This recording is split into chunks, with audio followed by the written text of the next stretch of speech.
Good evening, brothers. Thank you for coming out tonight. The topic of tonight's lecture is Slaves with Swag, the Negroes Your History Teacher Forgot to Mention. I am the author of the book, Daryl T. Hinmon. A little bit about myself. I'm born and raised here in Philadelphia, Pennsylvania, in the West Oak Lane section. Did the college thing after I finished high school. I got a bachelor's degree from Morgan State University, went on to a master's at Florida Institute of Technology.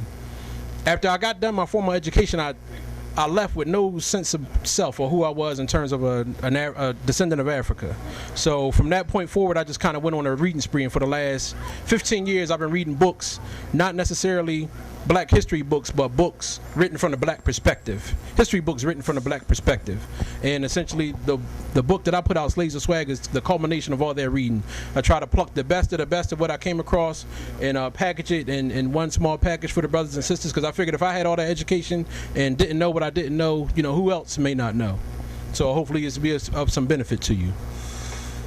So now to get started. So here's what 80 to 90% of the U.S. population learned about black history. And you can help me call them out when the pictures drop down, because I know you know these. Who's that? That one?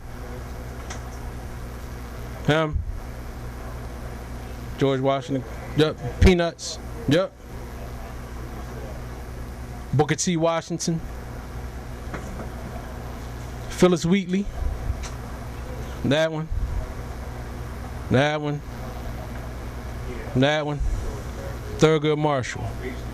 So these nine folks are the main 9 that were included in the curriculum. I don't care where you went to school at. If you went to school United States, they were in there. So outside of this, we weren't taught much from the school systems on our history. And essentially, we were kind of left to assume that, there was one more, Rosa Parks. After those 9, we were left to assume that kind of everybody after that was a slave. They didn't have, they were nameless, faceless, had no identity at all. I'm here to tell you that that's not the case. So essentially, you were taught that all black people who lived before 1865 were slaves. All slaves were docile, meek, and deathly afraid of their enslavers. All slaves were ignorant and uneducated. They were severely oppressed and had no freedom whatsoever. They were dirt poor, ate slop, wore tattered clothes, and were infinitely filthy.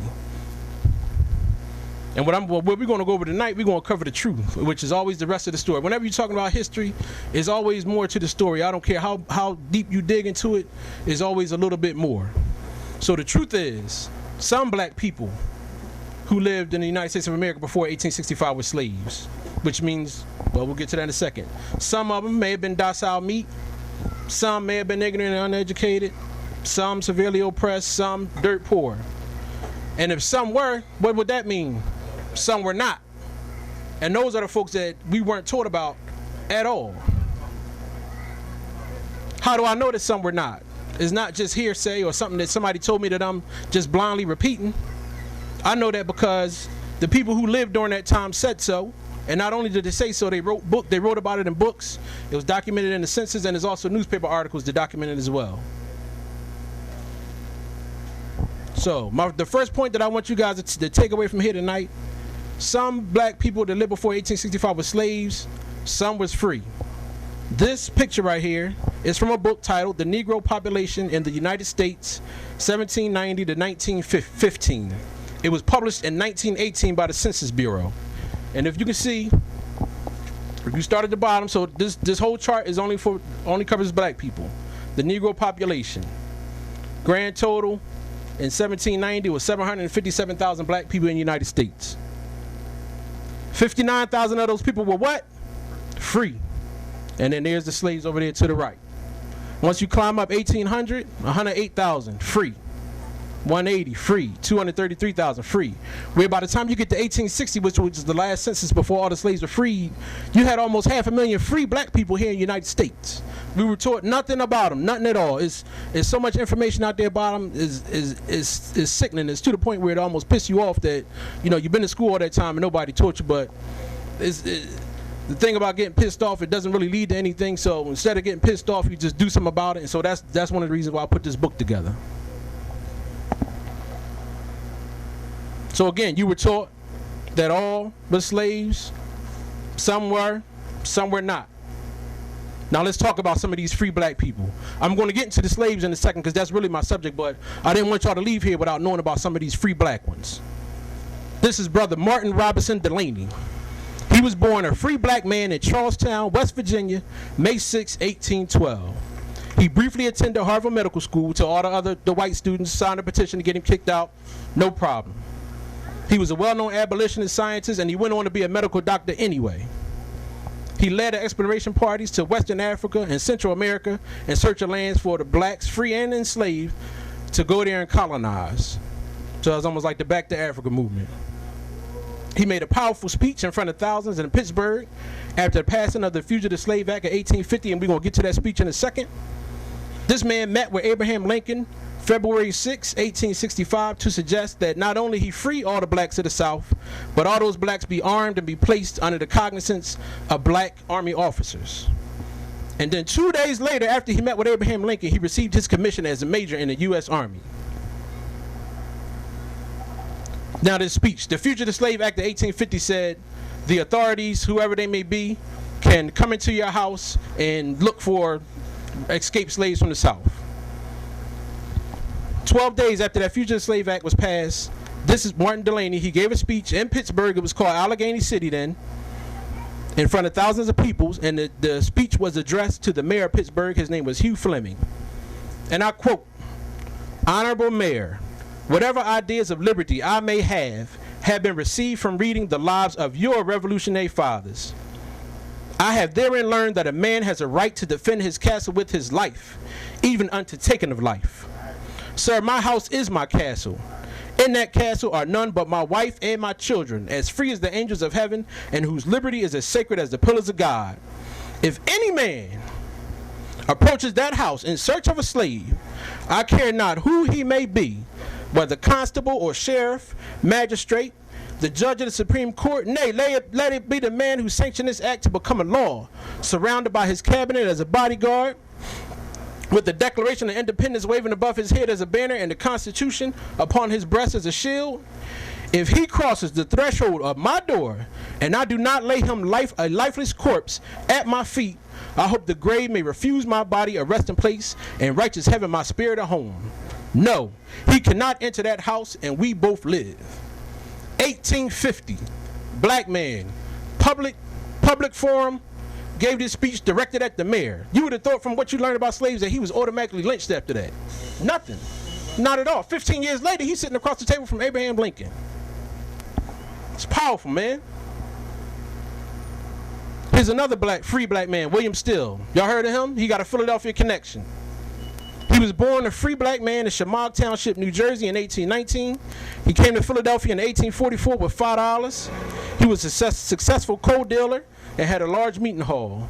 His house in South Philly, 244 South 12th Street, if you want to ride by there, they got one of those historical markets sitting out front, was a stop on the Underground Railroad. As all the escaped slaves passed through his house, he took the time, he wrote down their names, their stories, where they were from, where they were going, for the purpose of when their family members came back through, he can give them some idea of where they went so they can link back up. Now, when I said earlier about the census, this is the 1900 census. You see up there in Philadelphia, Pennsylvania. I don't know if you can see it or not. South 12th Street, the house number 244, Still William. Dealer, coal.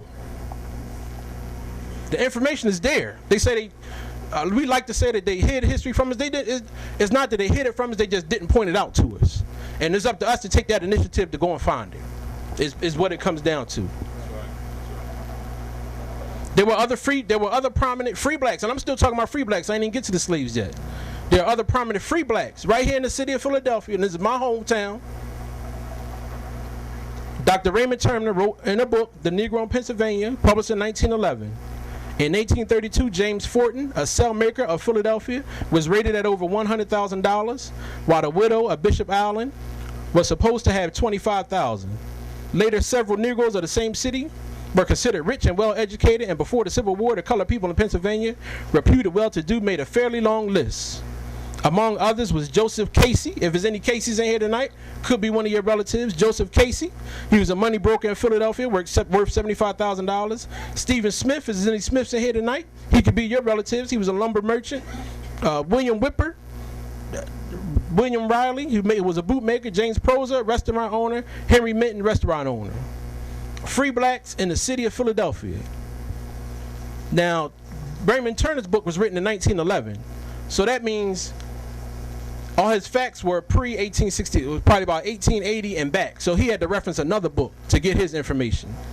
And once I read this book and you go to his footnotes, this is the book that he referenced to get this information. The Condition, Elevation, Immigration, and Destiny of the Colored People of the United States, written by Martin Robinson Delaney, the same Martin Robinson Delaney who made that speech. So here's some of the words that was in your social studies books to describe slaves. I ain't going to read them to you because you already know what they are. Here are some of the pictures that you saw. You don't got to look at them too long either because you already seen them. Now what I need you to do, get rid of them words.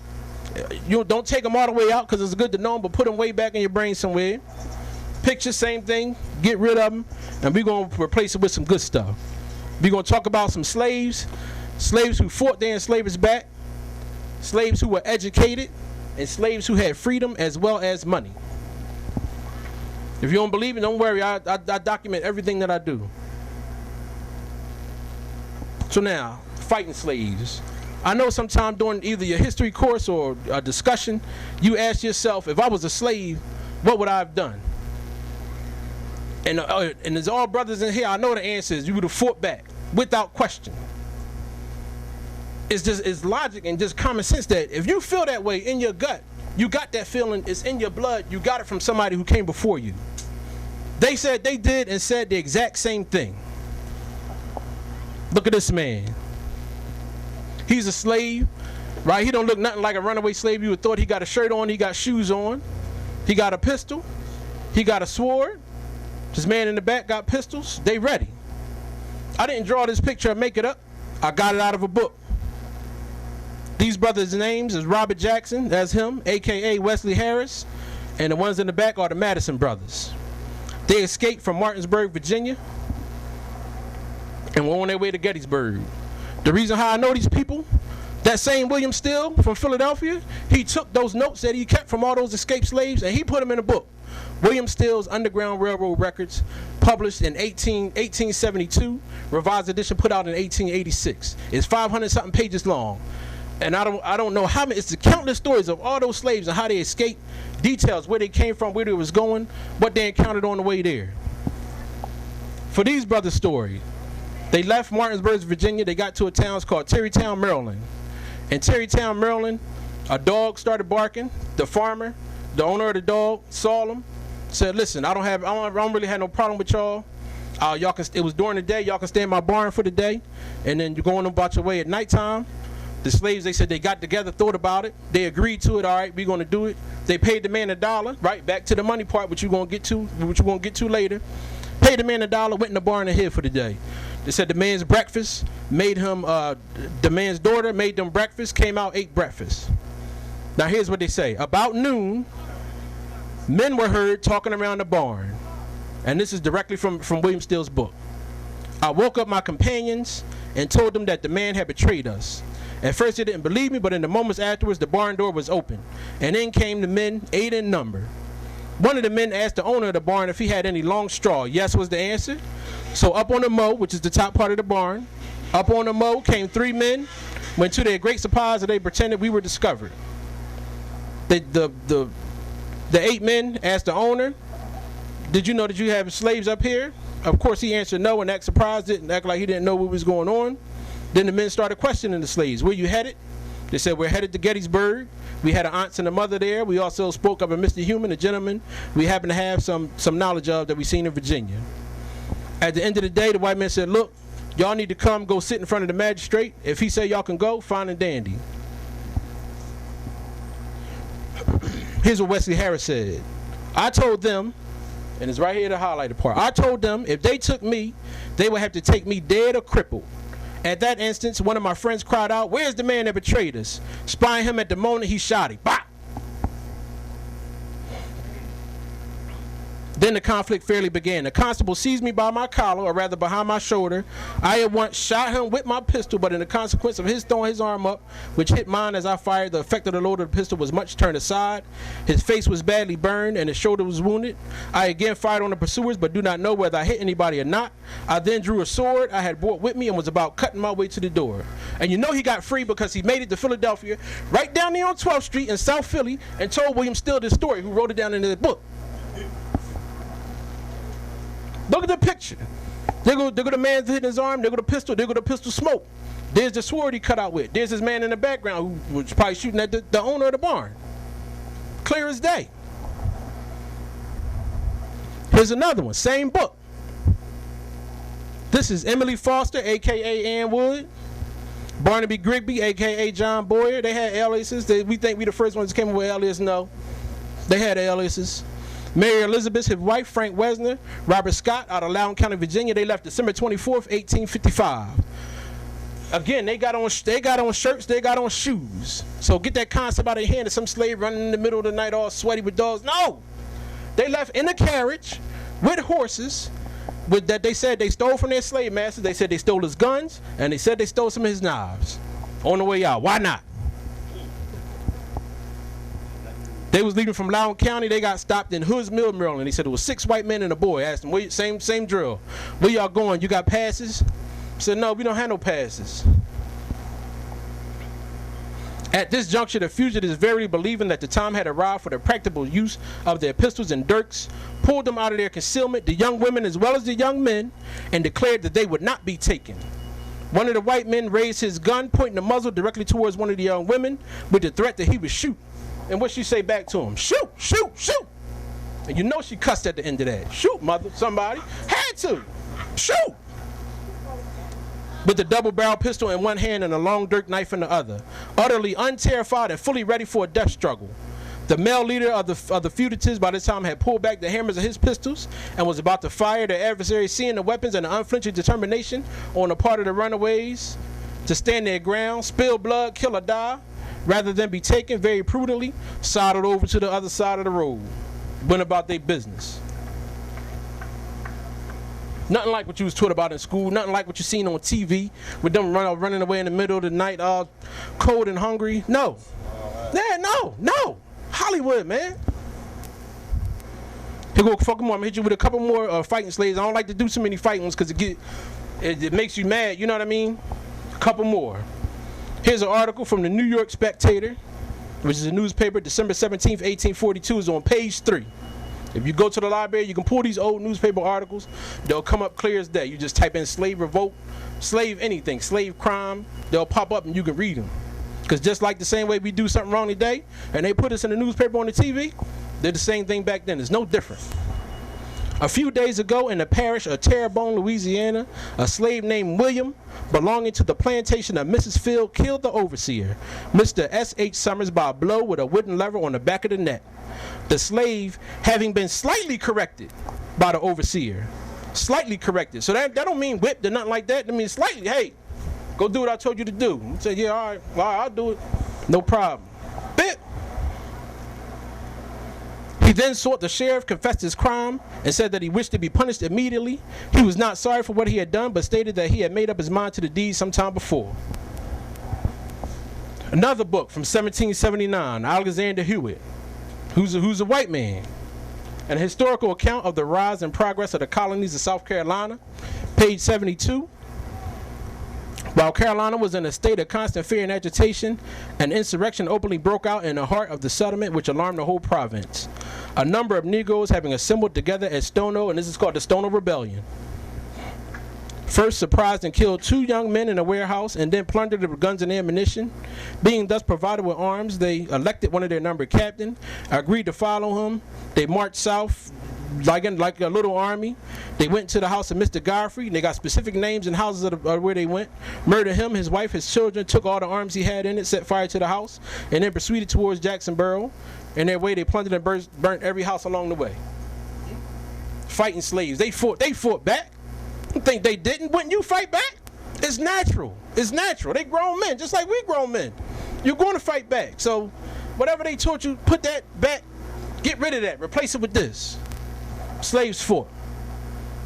Educated slaves. If you think about it, and I'm sure in school they told you about all the laws where slaves weren't allowed, it was against the law for slaves to read and write, etc., etc.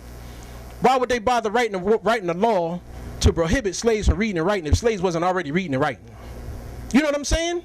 It's common sense. It had to be, but you don't hear that part of it. But I got that part of it, don't worry. Y'all seen these before. These are advertisements for runaway slaves. This one from the Maryland Gazette, February 6, 1755, page 3. I won't read the whole article, but I did at least want to mention the brother's name. This one was for Sam. He was a Negro from living Patuxent River near Upper Marlboro in Prince George's County, Maryland. They describe how he looked, what he had on. But down there, that highlighted part reads, "He is an artful fellow and can read and write." So that means not only could he read and write, his owner obviously knew how to read and write because he put it in the advertisement. The second one, Virginia Gazette, January 6, 1774, same thing, except this brother's name is Abel. And at the very bottom it says, "He can write so as to be understood, and once wrote a pass for a Negro belonging to the Honorable Colonel Corbin, wherein he said the fellow has served his time honestly and truly." And if he wrote a pass for somebody else, he wrote a pass, right? He wrote a pass for himself. And look how he wrote the pass. He didn't say, "This man be free," you know what I mean, in an ignorant manner. Right. His sentence made sense. Nice and clear because he was smart. He was intelligent. They don't let you think that. Nat Turner. I'm sure y'all heard of Nat Turner. Yeah. Yep. You mentioned him quite often, but it's thousands of Nat Turner. Right. Yep. Yes. He wasn't the only one. Exactly. And there's all these, right, exactly. The one that led the insurrection in Southampton, Virginia, 1832. After the insurrection was over, of course they caught him. He was being prosecuted. His lawyer's name was Thomas R. Gray. His lawyer interviewed him before they hung him. In that book, The Confessions of Nat Turner, the leader of the late insurrection, this is what the white lawyer, Thomas R. Gray, said about Nat Turner. "It has been said he was ignorant and cowardly, and that his object was to murder and rob for the purpose of obtaining money to make his escape. He was never known to have a dollar, swear an oath, or drink a drop of spirits. As to his ignorance, he certainly never had the advantages of education, but he can read and write. It was taught him by his parents, and for natural intelligence and quickness of apprehension, it is surpassed by few men I've ever seen." So not only, right, yes. Not only could he read and write, his parents could read and write. And that was 1832, so you're talking about late 1700s when they was around. Now who knows, the parents before him probably could too. Right. If you got the time to do the digging, the information is there. Straighten this mess out, man. So this information is really, we a little bit older, but for your children, they need to know this. So that way they don't get that skewed perspective at starting young. We can start them out right. Us, we kind of already got leaned to the side and got to straighten up at the end. But you can start them out and let them go straight. Sort of distance between 2 points is a straight line. William J. Simmons, born a slave, Charleston, South Carolina, June 29th, 1849. He escaped to Philadelphia. He eventually settled in Bordentown, New Jersey. He got a bachelor's degree from Howard in 1873, master's from Howard. He got a doctor of divinity from Wilberforce. He was the principal of a school in D.C. And this man, who was once a slave, became the second president of the State University of Kentucky. And the State University of Kentucky, after his tenure was over, was renamed to the Simmons College of Kentucky. You can pull it up. The college is still around today. You can pull it up, Google it when you get home, Simmons College of Kentucky. It's still there. You go to his history page, this man is there. Now, I wonder how many of the students that go there even know that this is that's who the school is named after and what he did with himself. He wrote a book called The Men of Mark, Eminent, Progressive, and Rising in 1887. The book is 1,141 pages. Loved every minute of it. How many pages? 1,141. Loved every minute of it. John Oliver Crosby, born a slave, Crosbyville, Fairfield County, South Carolina, 1850. He was freed by the war. After the war, he made it to college, Biddle University, got a bachelor's from Shaw. He was the principal of a high school in North Carolina, and he was the first president of the Agricultural and Mechanical College for the colored race, which grew into North Carolina A&T. First president of North Carolina A&T. How many A&T students know that? The name of the gym down there is the Crosby Field House. So the Bulls down there hooping in the Crosby Field House don't even know who Crosby is. Go to the school. Elijah P. Mars, same deal. Born a slave, Shelby County, Kentucky, 1840. He learned how to read and write when he was very young. When the Civil War got close to his county, he didn't wait for Abraham Lincoln to come around and said the slaves is free. As soon as them Union soldiers got close enough, he said, "We out." He got 27 black men, some slaves, some free. Marched them 22 miles to Louisville. They all enlisted in the Union Army, and he was made sergeant of the 12th Heavy Artillery. He established a school for slaves in Kentucky, and there's the name of it, Kentucky Baptist and Normal Theological Institute, which was later renamed the State University of Kentucky, which is now called the Simmons College of Kentucky. Same school. He was the first president, and William Simmons was the second president. And you can find all his information. Is highlighted in William J. Simmons' book. I'll put all my documentation there where I found all these facts right there at the bottom.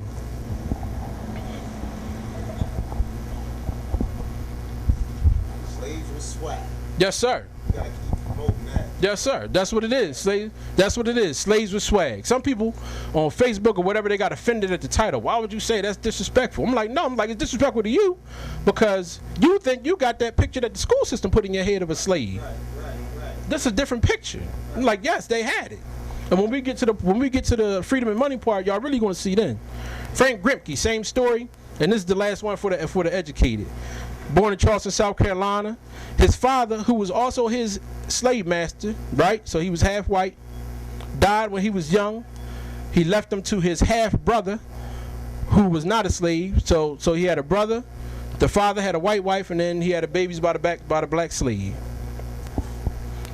Frank and his siblings was left to the older brother when his father died. The brother at first let him go free, then he got greedy, enslaved him.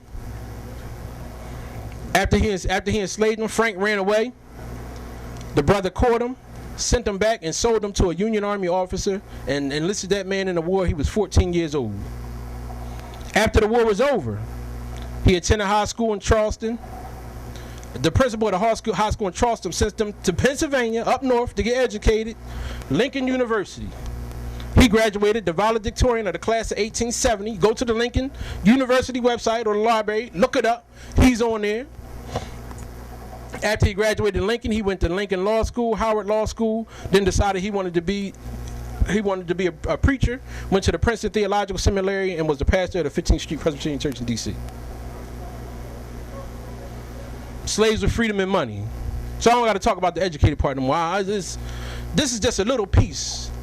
So that book, all those 150 pages, is stuffed with information. I just went straight information. I don't have no whole lot of fluff in there, right? I try to set it up for y'all and then just get right down to it, because this is what's needed. You don't need a whole bunch of rhetoric and black power, this and that. You just need information, and that's what it is. Slaves with freedom and money. It's not a question, it's a statement. How do slaves earn money? They hired themselves out and they sold their own goods. So you say, what's hired out? So if you think about it, how many months out of a year could a slave grow and harvest and pick cotton? It ain't 12 months, because you don't do nothing during the winter months. So what do you think that slave master is going to say? All right, well, you worked 8 months out of the year. I'm going to feed you for the rest of the months. You're good to go. No, he's going to say, I'm not feeding you.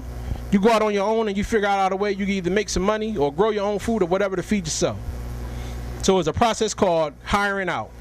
And that's the process of a slave or a servant securing paid work from an entity or organization other than his enslaver. And the other part, they sold their own goods. So again, the slave master will say, I'm not going to feed you. Here's a little piece of land. Here's a couple chicken. You grow your own food. What they grew in excess of what they needed, they were able to sell. So that's how they earn money. Now, how do they exercise freedom? If you got money and you're doing independent work, you're going to have some freedoms. Even a teenager will tell you that.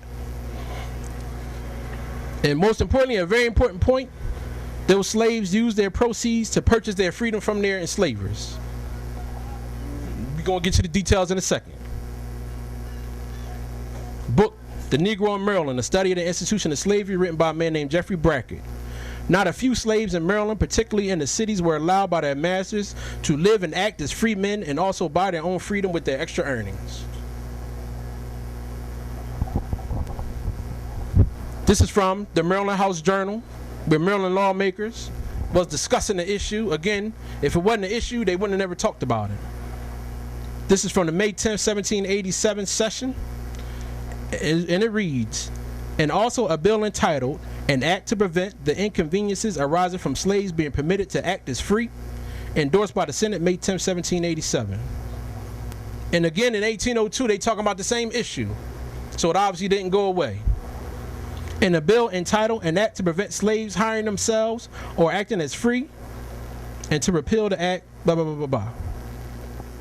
Discussed in the Maryland Senate because it was an issue. And the way something bubbles up to the Maryland Senate is the people bring it up, and it eventually bubbles up. Just like the cell phone, people driving with cell phones, right? Cell phones, they had cell phones and cars in the 80s, but now, 30 years later, now they finally getting around to writing the laws because they recognize it's an issue with people killing themselves. So just because in 1787 they started writing these laws, the issue probably existed way before then. If they just getting around to writing the laws in 1787, you know how that legislative and judicial system is so slow. So it been going on. It wasn't nothing new. Pennsylvania, same thing. Statutes of Pennsylvania, 1725. No master or mistress of any Negro, right, shall permit or suffer his or their Negroes to ramble about under pretense of getting work, give liberty to their Negroes to seek their own employ, and so go to work at their own wills under the penalty of 20 shillings for every such offense. Denmark Vesey. Y'all know Denmark? He planned the insurrection down in Charleston, South Carolina. He didn't get a chance to execute it, but the plan was so well put together that the folks in South Carolina was totally shook up. But Denmark, his story basically, he came from he was a slave. He was pulled from a shipment of 390 slaves from St. Thomas and made a captain of made a pet of the ship's captain, Captain Vesey. The captain sold him to somebody else in Haiti. Basically, the guy he bought him said he was sickly, gave him back to the captain. The captain ended up bringing him back to Charleston. He was a slave in Charleston. He was a slave for the first 33 years of his life until the year 1800. When Denmark played and hit the East Bay Street Lottery. He won $1,500 in 1800, which is the equivalent of about $25,000 today.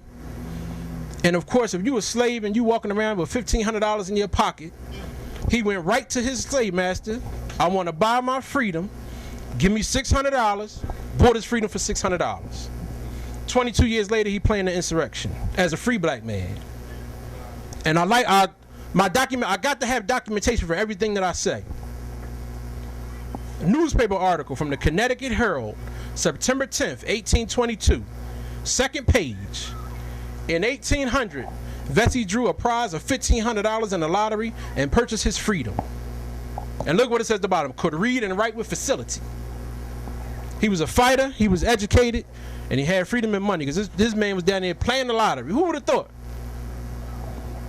And even if he won, you would have thought the slave master would have came along and said, give me that. No. If you want, go. That's why I put the documentation there for a reason. Go look it up and check me. I promise you'll find it. Monday Gale. He was Denmark's right-hand man.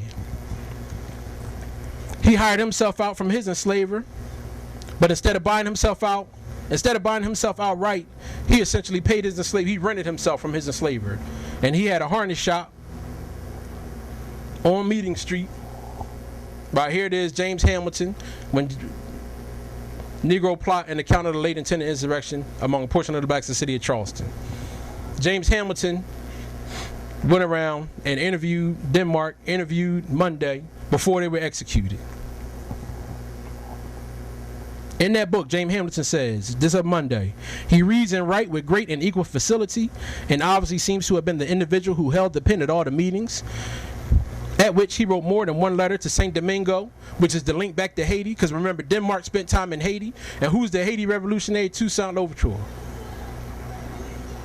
He enjoyed all the substantial comforts of a free man, much indulged and trusted by his master. His time and a large proportion of the profits of his labor were at his own disposal. William Troy. Now, William Troy was born free, but his mother was free, so he was free, but his father was a slave. In honor of his father, he wrote a book titled The Hairbreadth Escapes from Slavery to Freedom in 1861, and that's where he provided biographies of a bunch of slaves who were able to gain their freedom. He started with his father's story. I won't take your time to read the whole thing. You can see where he says, my father then commenced to making boots and shoes and became a first-class workman. He afterwards hired himself out. He soon acquired sufficient means to purchase his freedom. Then at the bottom, he paid the value of himself through the hands of my mother, who was William Troy's mother. A bill of sale was passed into my mother's hands, thus making him the property of my mother. She, however, soon gave him papers of manumission. So when you hear something, they talk about, well, yeah, black people own slaves too. Yes, they own family members. Because they was getting money together and purchasing their own family members from the enslavers. And again, if you want to pull the book, there it is, Head Replication Slavery. You can just Google that and it'll pop up. Or if you just get Slaves with Swag, it's in there. All these stories and a lot more. This is just a few. Fanny Tickle. And Fanny has been to be one of my favorites. I don't know that much about Fanny, but I was able to come across this. This is the actual manumission papers filed in the Accomack County, Virginia courthouse, July 26, 1824.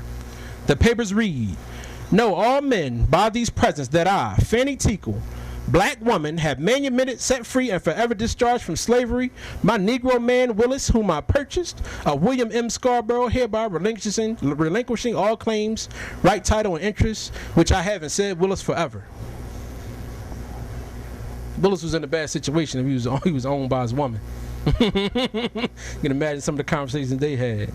But she did the right thing and let him loose, so that's a good thing. Yes. John Barry Meacham, born a slave, Goochland County, Virginia, May 3rd, 1789.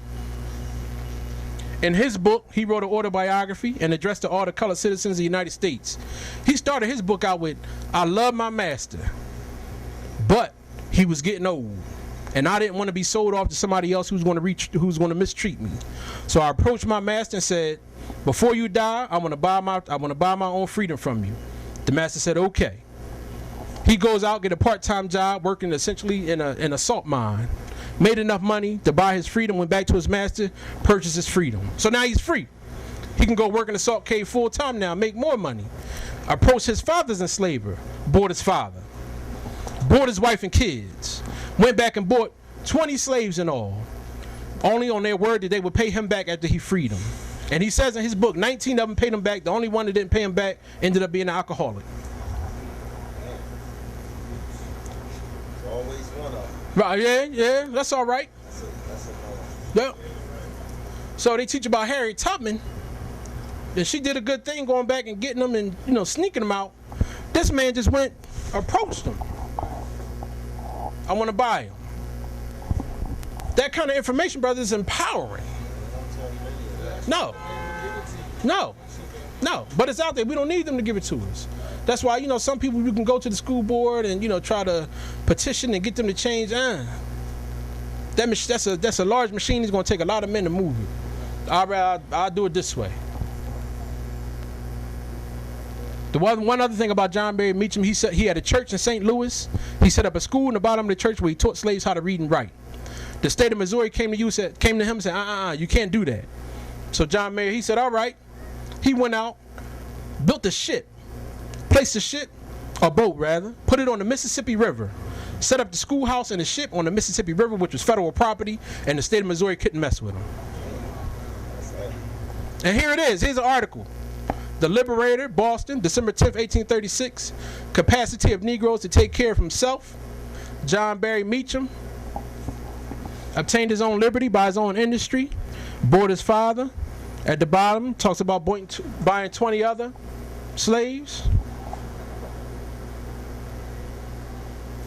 In 1835, he built a steamboat, which he provided with the library and made it a temporary boat. In the newspaper.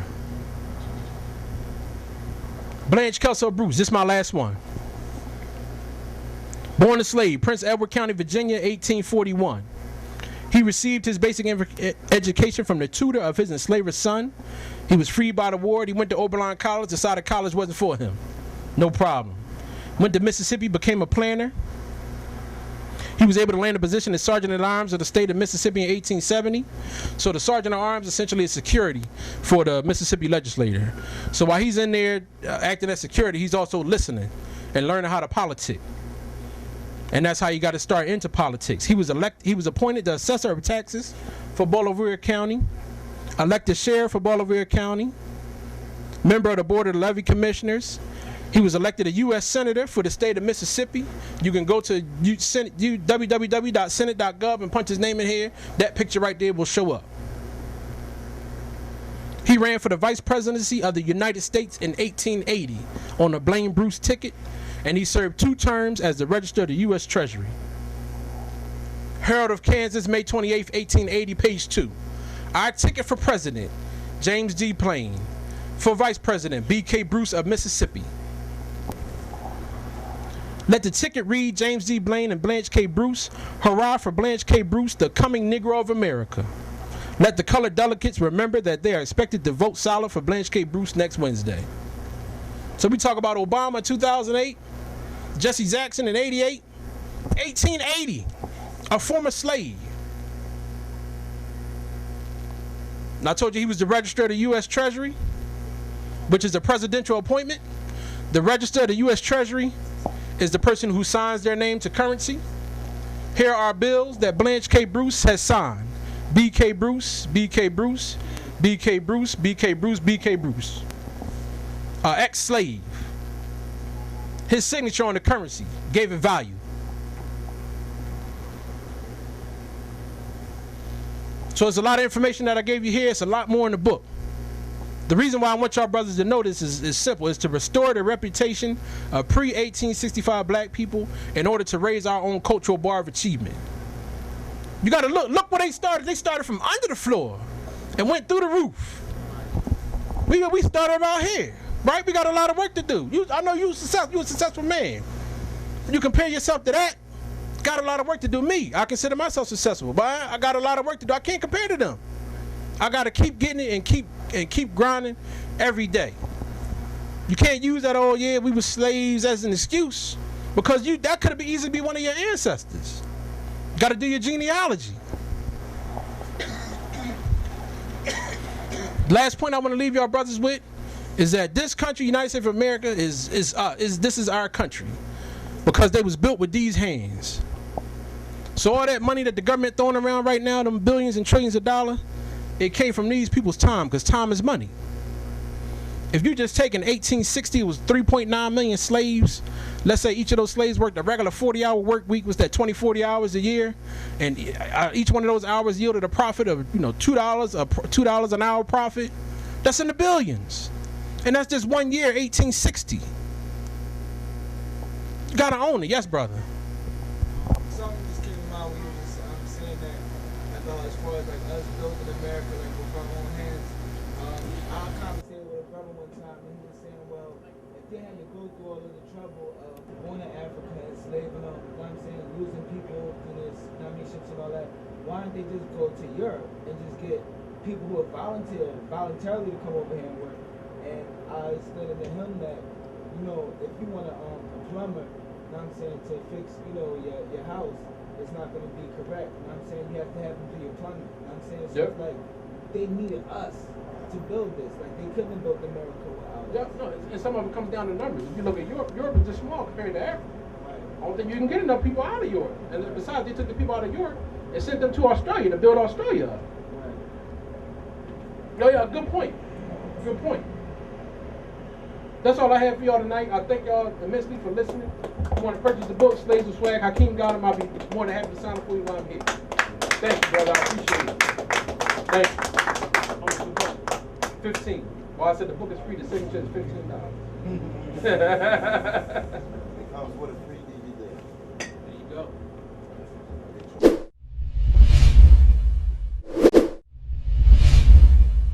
Time is the worst enemy of man. So it's just getting the time to get them in. But it's just going to be more books. Well, I'm definitely in the building with you. I see, and you, and this as a side note, you are a cultural icon in the community because your cover for We Ain't No Niggas Yes, sir. has become one of the most famous expressions for the consciousness content, especially as it regards the Commission phone. When people approach that, so that brand that is branded, and that's like that's in everybody's mind forever. You're a legend for that one. Thank you, brother. Because people been taking that swag, you heard, and putting it in their stuff. You know how we do in the beginning of anything. People use images and references from all types of things, and that's hip hop. Hip hop is sampling. You use the energy of everything around you, integrated. That's what spirituality is about. That's what I deal with Jewish mysticism. I deal with it under the auspice that it gives me, for my English-speaking mind, access to my African preponderance of giving a factor for everything in the universe. Africans had a preoccupation for not having no empty space. We didn't deal with an empty space. We never tried to make something out of nothing. There's no such thing as that. You heard? And I got that science from when I got to California. There's a brother out there who named Energy that gave that science to me in a different light. And then I had to make me go address my knowledge of zero. So they got in our minds that zero is a factor. You heard? So zero is an innovation from Indus Kush, Indian, Hindu culture, and spirituality used zero as a place marker for spirit-based reasons. African psychology don't have a place for nothing. They didn't have a nothing factor. It asked you to begin something from nothing. That don't make no sense. You heard? And that goes back to the reciprocity thing. So everything in the universe has a place in it. And and with Jewish mysticism, it gives you, for every emotional factor of your life, it gives you a place, a story where the emotional factor plays out, a myth, a set of numbers, and then it's so bold as it'll point to the stars to tell you the rest of the story. Because it's a celestial story. You know what I'm saying? So everything that you're doing in the physical world is nothing but a playing out of the myth that you mechanically see in the book, or they give it to you in the form of this god had a fight with that god and then they made it rain and all of that. That's a psychological tool that you call cosmology to explain away ignorance. You heard? So each psychology is rooted, and I went someplace else with it. But that was an excellent presentation tonight. Hell yeah. Tell the family what you do and why you're here also. Me personally? Oh, I'm a writer for Philly Word magazine, and I'm also a hip hop artist. I've had the whole experience, like, I'm not going to get into it now, but I've written for like a lot of artists. The stuff that you don't like, I used to do that. I was a writer. I was a ghostwriter for a lot of very popular artists, and I had some experiences that led me to not get away from music, but get away from that aspect of music, and to get away not get away from that, but actually to get into myself, because that's an energy and it's going to be here. So I've had some health issues too. I don't want to get into the negative stuff, but I've been through some situations that had me bedridden for over a year and a half. So you know how sometimes some brothers, I had small incarcerations, but you know sometimes when brothers, they go through time and they come back so much better than before they went in, because they had a chance to actually sit down for some time and study. And I don't want to get too far off of it, but one thing that I noticed that speaking between you two brothers is that there's a connection between the mental and the spiritual with us as people. And a lot of times we try to focus on one without the other. And it's like, you know, if you're going to get information, I don't want to get information from information. I want to get divine information. And the only way I can do that is through information that connects me to the divine. So I'm going to tell you this. That's what you're saying is positive, and everything that you said is real deep. Right. But the thing is that spirituality and spirituality and the knowledge are not separated. They not separated. And I hear what you're saying. You don't want to get information out of information. That's what's up. Right. But spirituality is something that you're endowed with. You heard? Spirit-based knowledge is something that you're given as a child. All of us here are nothing but of examples and expressions of our childhood. You heard? I'm dealing with a childhood in the form of an adult. We were talking about this last night. Like one of my elders from Philly, one of my brothers out here, he dropped it. He was like, when we was little, we used to be spooked in first and second grade by the kids that was there, right? We used to be like, yo, you go home and tell your mother, you calling kids by their first and last name. So-and-so did something to me. You talking about them like they bosses, right? Then you, with your homeboys mobbing, y'all building stuff, protecting y'all stuff that y'all build. You heard? You as a child. Right. Then slowly, as you get you become a docile automaton. You just do whatever somebody tell you to do. You heard? But as a child, so he was saying that Al said something deep last night. He said to get to the God mind, you have to maintain the childish. You have to go to the God's mind as a child, something like that. But I know it reflects also the biblical verse where they speak about only as children shall ye enter the kingdom of heaven. You heard? So now, the child mind is the point of reference. There's certain periods in your mind where you need initiation. You heard? All of your experiences as an adult come from a lack of thereof of initiation. You know what I'm saying? So spirit, because your mind and the mechanics of your psychology dictate your character. You heard? Now, if your mechanics of your psychology were not given pretexts for character, then you're going to have developmental issues socially, spiritually, emotionally as an adult. You know what I'm saying? Mm-hmm. So spirit is something that's endowed to people. People could be information junkies and all that.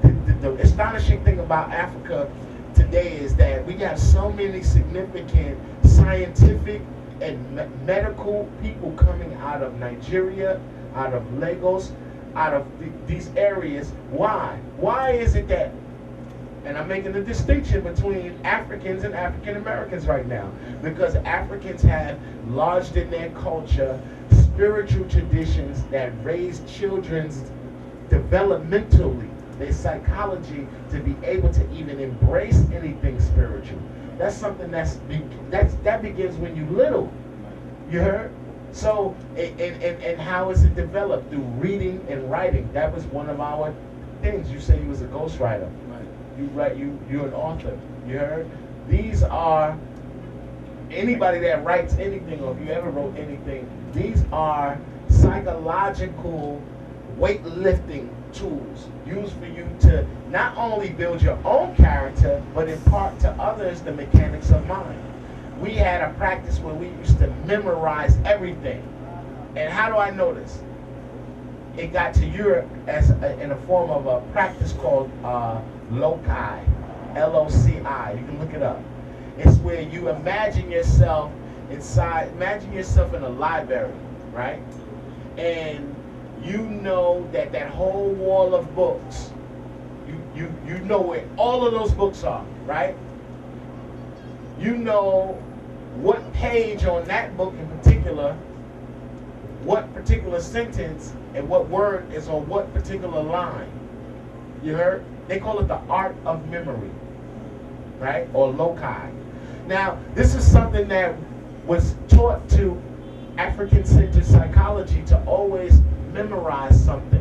What was it that they memorized? What can we all say as African Americans, quote unquote, that collectively combines us all as a people? What have you memorized, that I memorized, that you memorized, that you memorized, that puts us all together? And this is why Muslims, Islamic people who live in the Islamic paradigm, have a unspoken loyalty, even when they cut up around each other. It's because they all memorized the Al-Fatiha.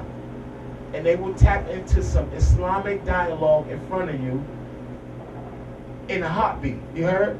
And they have a whole another context for interfacing because they have been initiated. The mechanics of mind, the psychology involved in that. You know what I'm saying? So spirituality is mechanics of thinking that generate character. Spirituality is not about floating and I'm floating and I'm deep and I'm better than people. You heard? Niggas ain't smarter than me. I eat vegetables and all that bullshit. You heard? That's not real. And it's not, it doesn't serve nobody. It only serves egos for small periods, and you can only trick people who are of feeble mind and superficial character. You heard? With that bullshit. Spirituality is engendering liberation in other people and giving people confidence. Right. You heard? That's spirituality. You know what I mean? Anything outside of that is fear. Real talk. So when people be scared of that, that's why I'm glad you put swag next to slave. Because niggas are afraid of slavery. Because the white folks gave you a version that's scary as a motherfucker. That shit is a horror film. Right. It is. That's some deep shit. And they traumatize you. Where at? As a little baby. That's your first introduction to black people. Harriet Tubman, God bless her, and all the other people that they push out, but that push and point towards the awful story.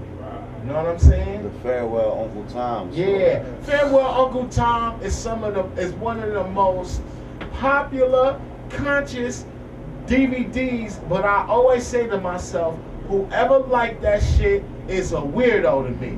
Yeah. I've never actually, can't nobody say that. Two, maybe three people can say I might have sold it to them, and it's because I had it superfluously, or I got one and I gave them that one. That film was made by Italians, right? And when it played on, it was used as a social program. When it played on 42nd Street, it started riots that they don't talk about. You heard? In New York City. They had to take it out the films. You heard? That was the equivalent of like a modern pulp. When you see Pulp Fiction and all that stuff, I'm a New Yorker. I'm a New Yorker. Niggas don't know nothing about the movies until you go to 42nd Street, 1984, 85, 86, what the movies was about. It was about social programming. That's why all the films at that time was all about Charles Bronson. How many vigilante movies that nigga had? The penitentiary movies. You heard? All them films. The type of porno that they used to have, porno in the joints. You heard? You had Kubrick alive. He made The Shining in '82. You had all of these films that was concentrating on parts of people's psychology that in this hemisphere of the world, they are still developmentally demonstrating that they can control the outcome of the next generation based off the psychology. You heard? Just simply based off the psychology of what is termed popular culture. When I was a child, a horror film, if I watch Jason and that shit right now, it's not scary. But when I was little, you could not tell me that that shit wasn't the scariest shit in the world. Freddy. Now we'll be laughing. We'll be like, bitch, why you ain't run? Nah, you stupid. Oh, Freddy coming, right? When I was little, Freddy and them, that was critical stuff. You heard? You was like, whoa. Freddy came in your dreams, homie. What you call it? Michael Myers and all of that. That was a whole day, and they was playing with music, with different chords, you heard? And then they was running myths in your mind. And that's why you automatically know when you see a black man in the beginning of the movie, you know they've enlarged that inside your psychology. And this is how they maintain white male superiority. And this is them being responsible from a Judaic level and keeping contracts with them with their own role here to maintain. People don't know that all cowboy movies are Jewish. Fact. All cowboy movies are Jewish. Shame! Come back! All of that. They're Jewish. They were playing out the preoccupation that Jewish people had for having the need to cross over culturally. They said that the only way that you could cross over and become an American is if you were black. Jewish Caucasian said the most American people in America are black people. Now, why did you think that Al Jolson put blackface on? Was it to make fun of you? Look at the psychology. He got in front of his mother in the movie and sang the song Mammy, and his mother was crying and happy and proud of him, and the name of the film was The Jazz Singer.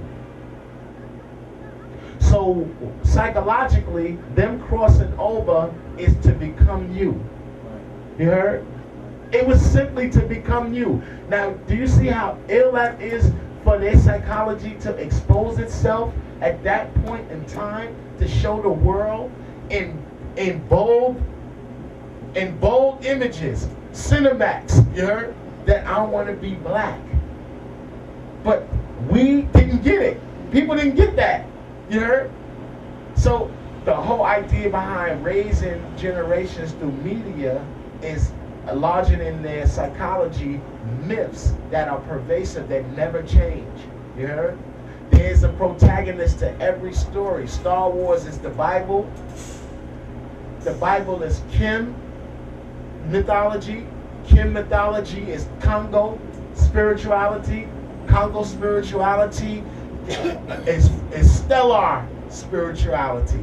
Mali, they when they want to tell you a spiritual story, they're telling you a story about what's going to happen when Jupiter conjuncts Saturn, and then that's when the nomos and the gods come down to the earth and water. You heard? Now that's a deep science. When I go to the Bible, it says the same thing. They call the same nomo conceptualization, they call it light and water. And it's called Elohim. The word Elohim means, El means light in language. People be saying it means God. You're taking it back to them. You gave the word right back to them. When you say El means God, you gave the word right back to them. El means light or power. And then what does Yem mean? Yem. Yem means water, abundant water. Elohim is El, and then there's a He in the middle. The He is a language feature to connect conceptualizations one to the other. So it's El, He, Yem. It's light and water. You see? And this is why they mention him 32 times as a numeric code in the beginning of the Bible, but then change his name once you get to Genesis 2, chapter 4. His name is no longer Elohim. His name is now Yahweh. So now you're speaking about a different experience. Now you're speaking about linear descent. When you speak about Yahweh, you're speaking about 4 levels of existence. Yod, because when you stack the letters, it becomes a man. So it's Yod, He, Thou, He. Now that's a constant that they use in advertising. You see Vivo. You see 4-letter words that are used 2 letters twice. That's a binary system made for psychology. You heard? It's a manifestation tool. It's the 4 corners of the universe. Allah is spelled technically with 4 letters and 5 consonants. In Arabic, you heard? So 4 runs the gambit of spirituality. You know what I'm saying? 4 is a very significant a feature of manifestation. So that's what Yahweh represents. You know what I'm saying? So then you go to Dogon cosmology, they say it's the same sequence of 4 underlying realities that are required to make something come into the physical world. And you can use this as a mechanics for your own psychology. If you always want or to aspire to something or to gain something out of life, one of the things you have to do is you have to give what you want clothing. You have to put something on it. You have to give it a definition, because you just can't be aimlessly asking for things out of the universe and don't have all of the corresponding energies and associated ideas that go with it. You can't be, man, I can't wait till this shit comes. What the hell are you talking about? The universe doesn't listen to that. The universe is a slave to physicality. So it takes, if fuck resonates this type of energy, Right. it doesn't matter if it means something derogatory in your language. It still has that measure and frequency wherever it's strung. You heard? Right. So with manifesting reality entails you your intent, and then what couples your intent is, this is a very crucial role of people's psychology. You have to have a place in your psychology where masculine and female energies are able to marry one another. Right. You heard? Right. This is why sex is a very important role. People tell who you are based off of your sexuality. You heard? You know that. Oh yeah. Somebody find out you go somewhere else. You heard? They'll create a judgment based off of that. So universally, it's accepted that you knowing that male and female energy come together to create a third component is something that's needed by intent. Intent requires a mother and a father to copulate. Now you cosmologically have said it that it's physiologically pituitary and pineal function. Pineal is masculine, pituitary is female because it responds to sound. You heard? Because the nasal complex, it sits like right here when you go like, you make that sound right there, you can stimulate pituitary function. Then you stimulate your ventricles, and then you can get that full conduit, and it's like that oneness is a sexual event. You heard? So that's the Kundalini then? Right. That's right. all it is some sexual energy? What Kundalini is the serpent in the Bible that was cursed to live in the land on its belly. Because I'm just stringing you along to get you to another point. I'm putting some in your mind that you already have knowledge of, but I'm obscuring your view of it so you can get the point. Kundalini is a serpent that fell from heaven. It's cosmic. And if you ever seen Close Encounters, not Close Encounters, the body snatchers. You see how they say that the body snatchers come down in spores? You ever seen it? And then they open up the spore and there's a human being in there that looks just like the person that's looking, right? Kundalini is an entity in and of itself that comes down and fuels the physical body. It sits at the coccyx bone. The coccyx, even in Islamic parlance, when you look at the etiquettes involving Islamic death, and if bodies were, they say that the coccyx bone for the sinner will be the last bone to burn in the hellfire. You heard? So that's where all your carnal energy is held. But that's where Kundalini sits, because it's a nuclear energy that will shut you know when they have nuclear overload, that's when people have health issues, when their Kundalini or their energy related to procreation is not harnessed. You heard? Culture harnesses your Kundalini. You know what I mean? With quinceañeras in Mexico, rites of passage, you heard, tell you when to use that. Our culture, your parents be at work, you beating off. You looking at motherfucking, what you call it, porno and shit. You's a fucking young pervert. You heard? 8, 9 years old. A cold perv. You heard? Because the mechanics of your psychology regarding sexuality had not been harnessed yet, psychologically. You know what I'm saying? So you got grown people just learning about Kundalini. You heard? When that's lodged in people's psychology and culture in other areas. Like we was talking about Asians. Asians, it ain't, sex to them is not an act of possession. Like after you have sex, like I own you now. You know I own you. You mine, yeah. Yeah, and that's where all the problems come. By you trying to possess some shit that don't belong to you. So when I say that it comes cosmically, Kundalini is stellar in its import. The light that comes here to this planet gets magnetized through all the planetary bodies and comes into our atmosphere as a magnetic field that continuously gets reallocated every time. There's a film called exit through the void that you should look at. Enter the Void, excuse me. Enter the Void by Gaspar Lamar. You heard? And it shows you how the soul leaves the body and is reallocated when people is having sex and becomes a new soul. You heard? So that's a very powerful energy. You heard? When people is having sex, you are mingling the masculine and female energies in the universe, and you're creating a conduit like this, like a funnel, like this, right? Masculine, female energy, and then once they come like this, it creates a channel where third force emanates, and that's the child called destiny. You heard? So manifesting anything is putting, my point in all of this, right, is to put gender to it. Manifesting anything has to have gender to it.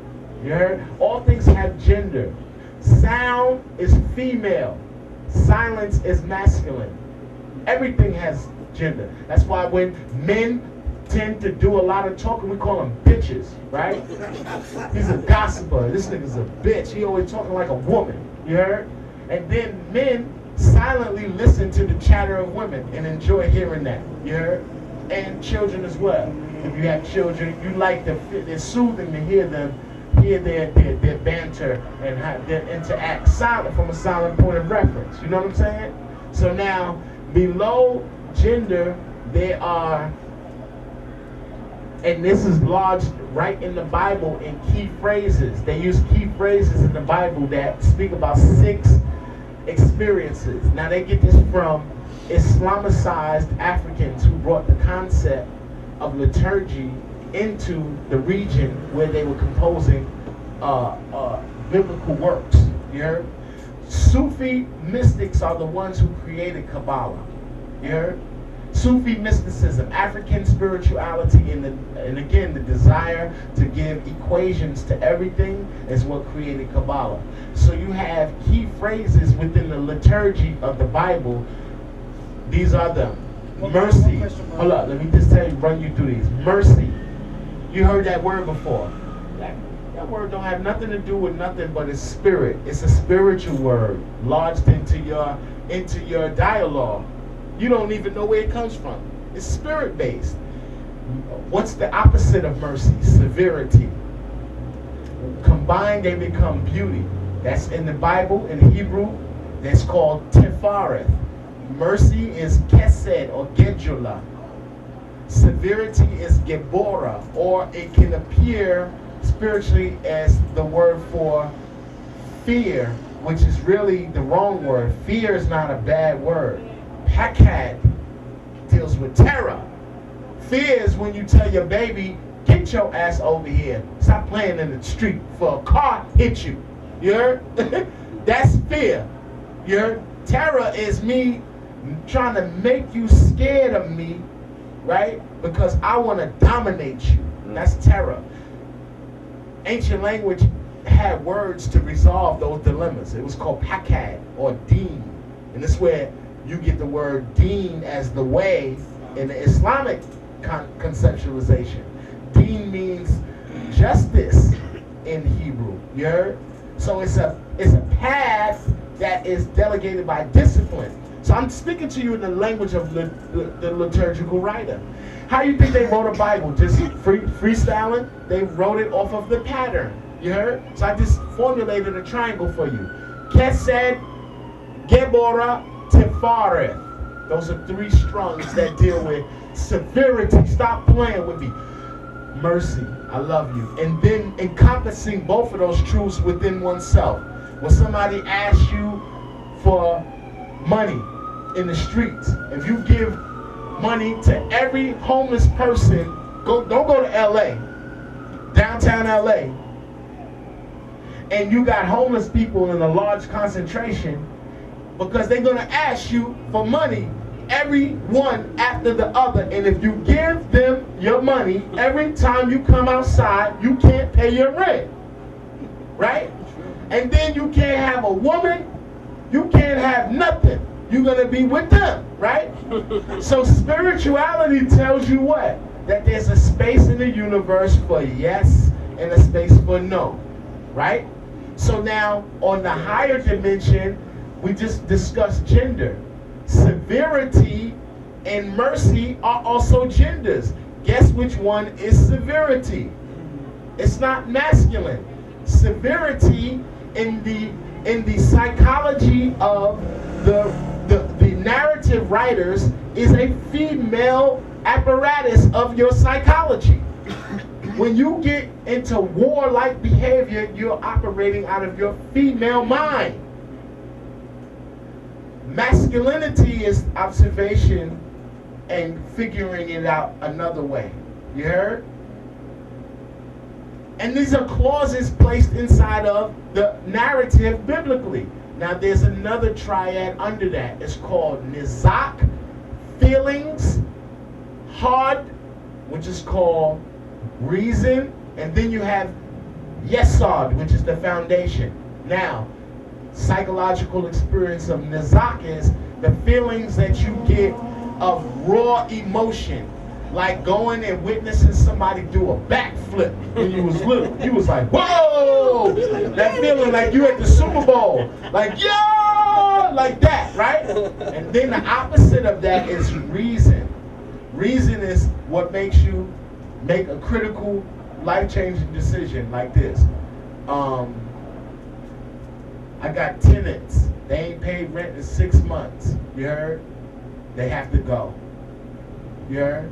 Because they're bringing poverty to me. That's reason. You heard? That's reason. It's simple, cut and dry. You heard? Now, where does reason and feelings meet in the liturgical mind of the narrative writer? He says that it ends in your genitals. But he calls the genitals the foundation of the world. And this is in the Bible. And it is synonymous with the porch of Solomon's temple. Okay? And the word yesod, when you remove the word, and my Muslims who are familiar with Quranic signs or with Arabic know that the word sod means the mystery. You see? When you put a yod in front of it, it means foundation in Hebrew, but the yod is a symbolic inference. It's the smallest letter in Hebrew. They call it the hand, and it looks like a hand that's in a fist when you ball it up, right?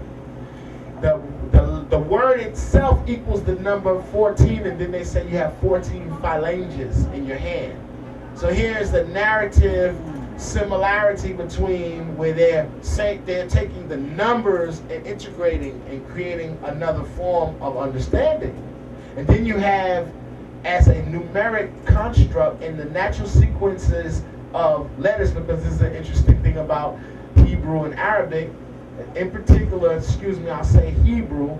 Hebrew doesn't have an independent number system, therefore it has to utilize its alphabet system.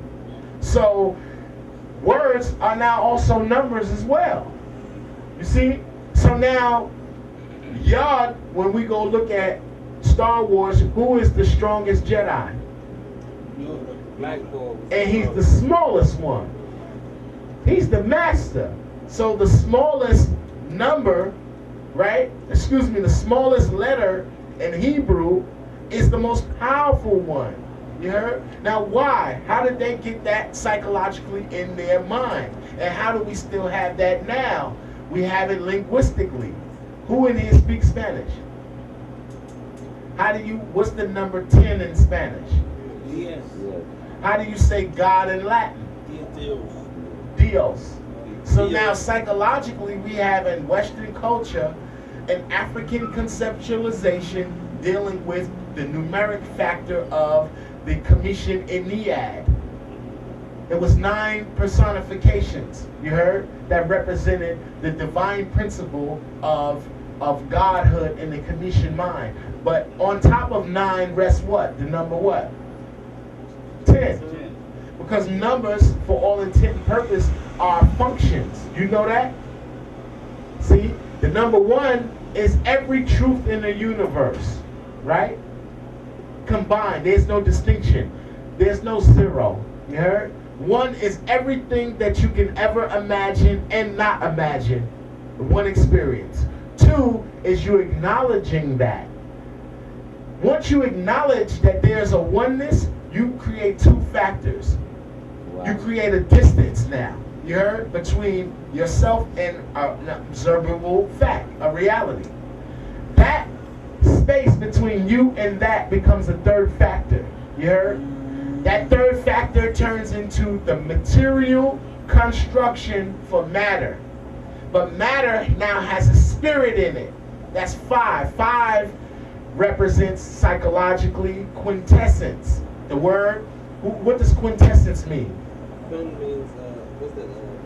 Quintessential. Quintessential means the thing that is within. Quince, 5, Latin. That is the essence of a thing. Why? Cut an apple open, it has 5 points. You see? The quintessential part of something is represented by 5. After that comes what? Would that be the Creation. 5 pillars here. Anything 5. You heard? What? The 5th doctrine. You heard? Since we in our 2012 swag. You understand? You heard? When I seen the brother had the 5 points on the cover of his book, it vacillated itself through my spiritual apparatuses. I saw quintessence, I saw power. I see success when I see 5s. Because the duat, you can't go back to heaven unless you going back to their representation of it, and their representation of the duat was a 5-pointed star. You heard? So if you believe in your ancestors and you believe in what they offered, and you believe in their language, if they represented heaven as a 5-pointed star, that has some heavy ass significance to it. You know what I mean? So after 5, in the natural sequence of things comes creation. Now quintessence knows that it's inside of the shell of matter, and it knows that it got there in 3 ways, 1, 2, 3, but now it seeks to create itself. So it creates a rhythm, which is 7, which is sound, which is your rainbow. You heard? You see patterns now in the physical nature of things. Now the pattern becomes 8. 8 is not infinity. Caucasian psychology equating the symbol of infinity like this with the number 8 has made people think that 8 has something to do with infinity. 8 does not have infinitesimal power. 9 does. 9 is the number that changes everything but makes it come back to itself infinitely. You heard? Now, the achievement past 9 is a full potential of you creating the same experience again. Deals. So you get to God through the number 10. Now back to Yesod. The number 10, or the hand, or the yod, right, represents masculine power in the liturgical sense. What did Moses split the Red Sea with? Rod. No. In the movie, the 10 Commandments, And Charlton Heston did it with a rod. did it with a rod, but the word rod is nowhere in the Bible. It says a hand. It was done with a hand. You heard? And then they express the word hand as yod, and that it equals the number 10, or excuse me, in natural sequencing, but also written out, it equals the number 14. You heard? 14 has a huge significance in our cosmological constructs. You know what I'm saying? So we just went in a little bit. But yeah, I back to you. This is definitely stimulated by your presentation. Everybody, please give this brother a warm black hand. Give brother Daryl a warm black hand. You stimulated an awesome discussion, and you got your brother. I'm back on my history swag. You heard? I gotta go there. Yep. Word up. Appreciate you, bro. Thank you for that knowledge, man. No question. Yes. Have it. Energy. Have it. Yeah, that was it. Absolutely. Thank you. Great. Listening, but there's a reason why they don't put that as an integrity, as a black man for you to chase. Eventually chase money, chase drugs, chase all this other stuff, but not to chase knowledge. So it's like, you know, we're dealing with that. That's constructed and built there, and that's built there as a ceiling because, you know, once we start becoming affluent, I think it's, all right, we want this, we want that, but we don't ever think about our other people. Like, you know, these guys that have or had during that time, you know, they didn't, from how you were saying it, they were thousands, they weren't millionaires. But with their thousands, they were still getting people out. You know, you have millionaires who won't give $20 to a person in need. So it's like, you know, I think they keep that away because, like, we have a familiar spirit, you know what I'm saying? Like, as far as forgiving people, and they try to keep that away from us. Like, you know, it's, if we show you Superman as a black man, then you're like, wow, I can fly, I can do all of this stuff. But if they show you Superman as like some nigga walking down the street, like, I don't want to be like that. Right, You know what I'm exactly. saying? Right. But if they show you a white Right. Superman, so you know, I want to be white. I want, you know what I'm saying? So we come away from ourselves and our culture. Same thing. I feel like the real superheroes is black when it comes. Like, I feel like the real superheroes is black. Right. You know what I mean? Just their spirit, you know what I mean? Let me get your number for you. Let me ask you something, brother. Yes, brother. What I know in your research, because I could tell the way you research, you go all the way in. Yes, sir. In your research, what were some of the interesting things that you found regarding our people using legal processes? Because I see a lot of it sound like legal jargon. The way that they were able to actually free up is not just because they could read, but they also had an understanding of the legal process. Yeah. Yeah. I have examples, and if you give me your email address, I'll be more than happy to send them to you. Where slaves cut a deal, so the process of them buying and purchasing their own freedom, it wasn't always a one-shot deal because they didn't always have all the money at one point in time. Right. So they made payments. Say, all right, I'll pay you $20 a week. Then when we get to this amount, this is a done deal. So I have scenarios where a slave went through, paid up, but when it came time to ante up with the papers, the enslaver didn't do it. Took him to court. I can't even recall the name on the top of my head because I got so many notes, but I definitely have it written down. Took that man to court. The court said, yes, y'all had a deal. Let that man go. I got, I won't say hundreds of those examples, but I know I got at least 50 or 60. Like I said, I'll be more than happy to send it to you. I can't call it on the top of my head, brothers.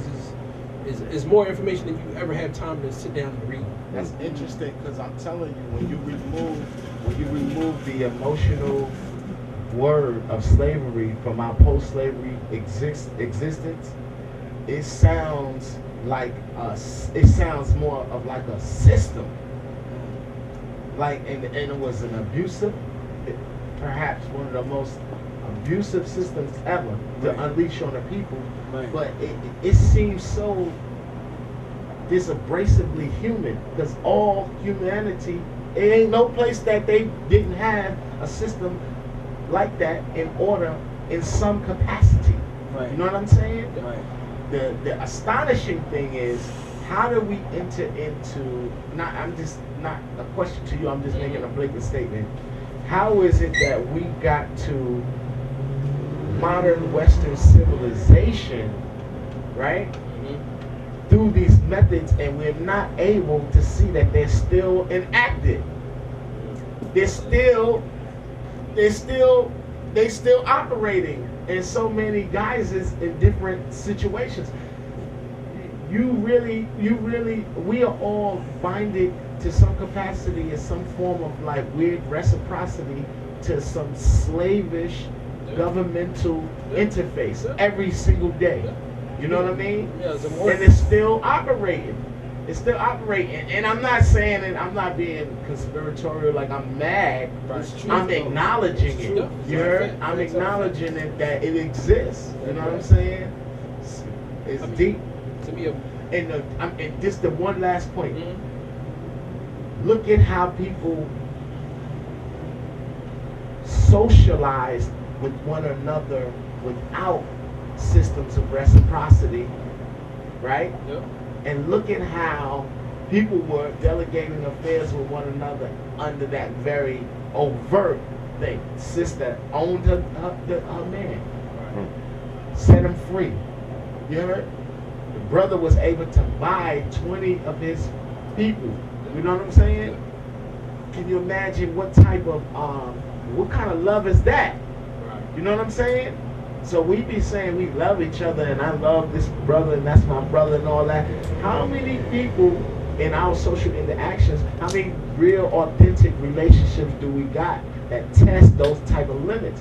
And then you see people, that's like asking a nigga to bail you out. The first thing he gonna say is, what'd he do? You heard? Right. It's the same Right, nigga that right, spend right. the money with you Right. when you do what you do or Right. whatever you did, Right. however you live. He spend it with you, he drink it with you. Mhm. You heard? He be grinning with you. He every time you got a new outfit, he like, man, you doing it. I'm feeling you. But now when it's time for you to go get him out the can, you start dealing with the moral dilemmas. Right. You know what I'm saying? Right.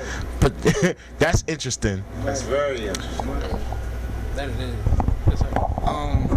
It was like a combination of stuff, but I just wanted to add on. As far as like with I was just really, I connect a lot of things and like do a lot of cross references. That's actually what brought me here. But when you talk about like in slavery and stuff like that, like that's a system that's been going on even before like the African experience. It goes on like when you go back to Kemet, to I guess basically really since man realized that he could have somebody else do his bidding instead of him doing it. I guess once Satan put that thought in your head. So it's like this is an old construct and they've been improving on it since that time.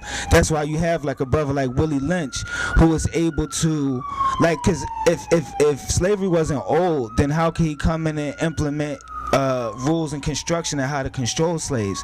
So he was a scientist at that, so he had to been studying that for some time. So it's like slavery is like a new thing. And people always talk about like taxation and stuff like that, and that's still like a form of slavery, because I heard extortion, because people talk about, I've heard people say, how they say that everything like electromagnetic, everything is like a grid and matrix and all that stuff. You have a lot of people who live off of the grid, and that's what the term that they use, and they're using their own energy, they're using their own water, they're using their own food sources. They don't have an address, so they're not paying taxes, so they're living free. You know what though? The interesting thing about that is this: when in our modern era, African American views pertaining to power are also affected by a post-slavery experience. You heard? So we don't have reciprocity lodged in our psychology to understand how, in fact, power is delegated. We don't really respect power. And I'm gonna tell you this: when we was under the guise of Islamic Moors in Spain, we would make everybody there pay a tax. It was called a war tax. It was called a jizya.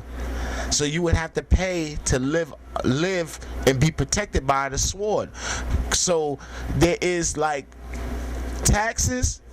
Like people be saying they don't want to pay taxes, but don't get hit by a car then, and then want an ambulance to come pick you up. Right.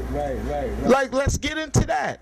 Right. Like I be telling people be like they don't want black cops and black firemen, we need black doctors and all that. I said, man, if your house burned down, my nigga, and the white boys be like, I'm not going in that shanty, because you niggas don't live in, everybody don't live in a mansion. Right. You heard? Right. And they be like, yo, I'm not going in there, the roof might fall in, I don't care how many kids is in there, I'm not going in there. Right. So you might want a brother or a sister to be in the capacity to come help you. You heard? That's gonna be like, I am a municipal worker, but I don't like it when I see my young people out on the ground dead, shot up. Right. So ambulance people be like, where's the call at? The shit is on Broadway. Shit, I go to Max's and all that. Could be my little nephew or something. Right. Boom. Now if we ain't in none of them situations, they gonna be having a siren on and the shit gonna be going slow. And if nobody pay taxes, we ain't gonna have none of those amenities. You heard? Right. So I know for New York, the people who implemented that shit was some of that they in their classical story. You know, I know we got stories steeped in like that whole New York thing. We probably got street gangs from back in the day that they don't even talk about that was powerful. I know they had black secret societies and all that. So I'm like this. They was the ones that said, yo, we turning this gang into the NYPD. They turned it into the police department. You heard? As a result of them turning it into the police department, now they are involved in civil affairs on a global level. You heard? Because they made a decisive decision at a critical point in the development of their environment. You know what I'm saying? So, and the thing is, our psychology has to adjust where we have to come to terms with power. That if you achieve power at some point of reference in your life, how are you going to delegate affairs? We always say we want freedom. There's really no such thing as freedom. It's liberties. You know what I'm saying? That we're trying to achieve. So what happens when it's your turn to be in charge of other people's liberties? Because in the classical sense, that's what power amounts to. You heard? So how are you going to delegate affairs? I'm not asking a question I'm just saying in general, how are we going to, if we don't actually change what power means to us? It's reciprocity. Power is reciprocity, sound communication, and clear communication is in decisive behavior. You know what I'm saying? You can act on some shit immediately. You know what I'm saying? For real. Can I add on to that? Like when you were talking about reciprocity, see, and I connected with that on several different levels. My father comes from legal background.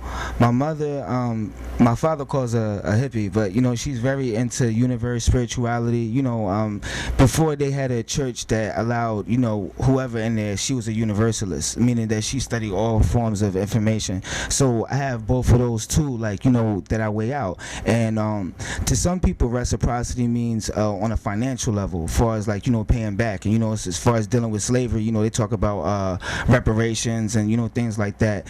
But when my mom talks about reciprocity, she talks about taking care of life and taking care of other things, like as far as like plants and animals and things like that, because God takes care of you, so you have to take care of other things to keep that cycle going. And it translates into every fold of life. Right. You know what I mean? But see how we was talking.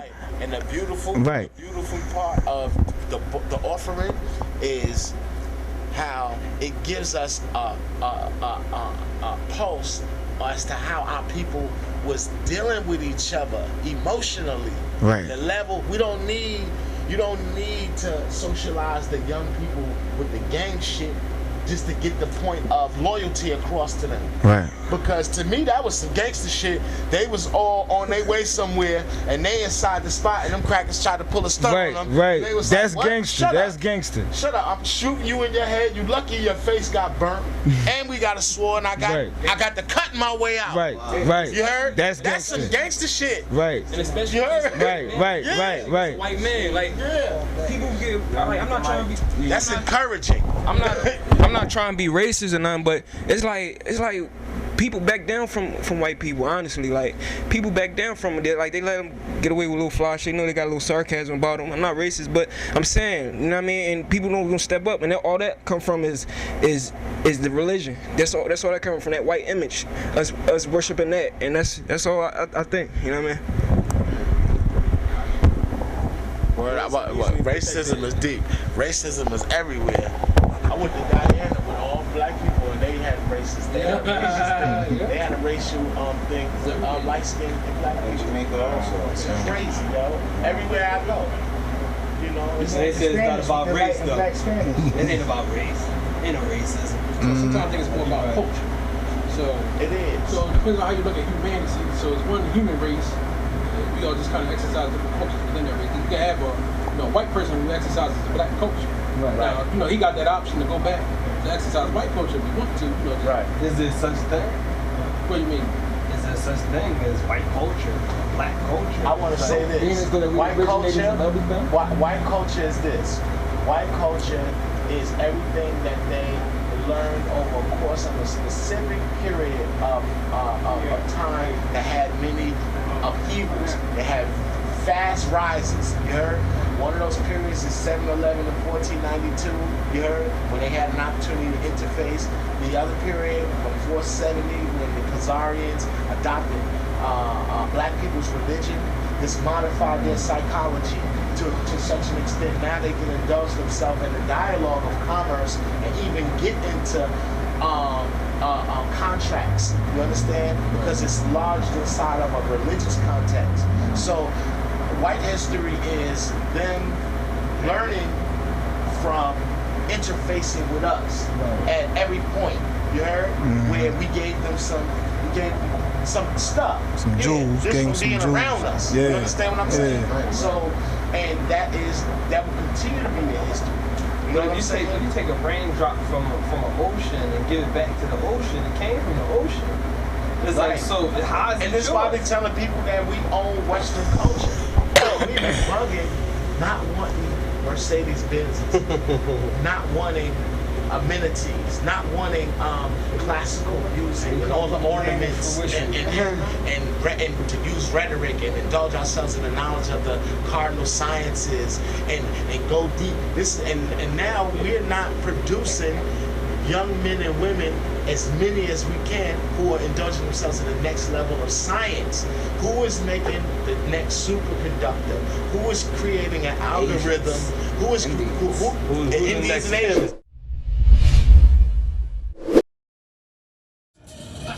Crazy.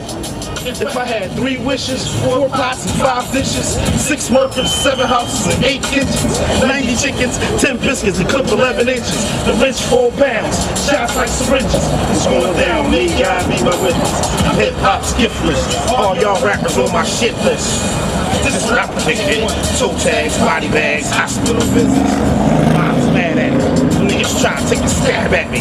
At my show, bitches grab at me. Poppy Chulo throw the bag at me. Brokers and choke, don't laugh at me. Shoot it out, niggas blast at me. Down one, throw a dab at me. I get mad at me. Motherfuckers throw their cash at me. Down bitches throw their ass at me.